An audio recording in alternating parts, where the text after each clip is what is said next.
নমস্কার বন্ধুরা, তোমাদের জন্য সৃষ্টির তরফ থেকে আমরা নতুন নতুন টিপস নিয়ে আনছি। তোমরা সবাই জানো, তোমাদের যদি কোনো উপকারে লেগে থাকে এবং একটু যদি খরচা আমরা কমাতে পারি, তোমাদের অনেক বাজার থেকে অনেক কসমেটিক্স কিনতে হচ্ছে বা জিনিস কিনতে হচ্ছে, সব মানুষের তো সুবিধে অসুবিধে আছে। তাই জন্য কিছু ঘরোয়া টিপসের মধ্যে দিয়ে যদি স্কিন, চুল সব কিছুকে ভালো রাখা যায়, তাই জন্যেই আমাদের ঐকান্তিক প্রচেষ্টা। আজকে আমাদের টিপস, তোমরা অনেক দামি দামি ক্রিম মাখছো কিন্তু কিছুতেই পিগমেন্টেশন বা ব্রণর দাগ বা মুখের কালো প্যাচ উঠছে না। তাই তোমরা কি করবে?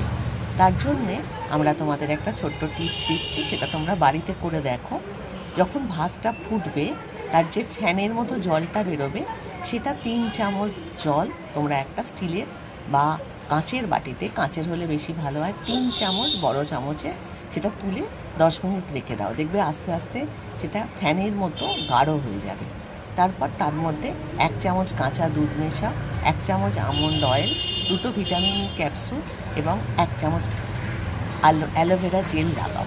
আগেই সেটাকে ভালো করে ফেটাও এবং এটা তোমরা একটা কন্টেনারে ভরে রোজ রাত্রে শোয়ার আগে মুখ পেট পরিষ্কার করে ক্রিমটা ভালো করে লাগাও।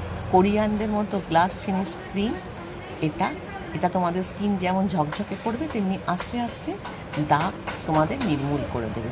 অবশ্যই একটি ক্রিম তোমরা 1 সপ্তাহের বেশি ইউজ করো না, তারপরের সপ্তাহে আবার তোমরা নতুন ক্রিম ইউজ করবে। যেহেতু এটা ঘরোয়া, তাই জন্যে এটা ফ্রিজে রাখতে হবে এরম কোনো মানে নেই। বাড়িতে রাখলেও পারো, ফ্রিজেও রাখতে পারো, যেটা খুশি। তোমরা এটা লাগালে তোমাদের অনেক দামি ক্রিমের থেকে অনেক তাড়াতাড়ি উপকার দেবে।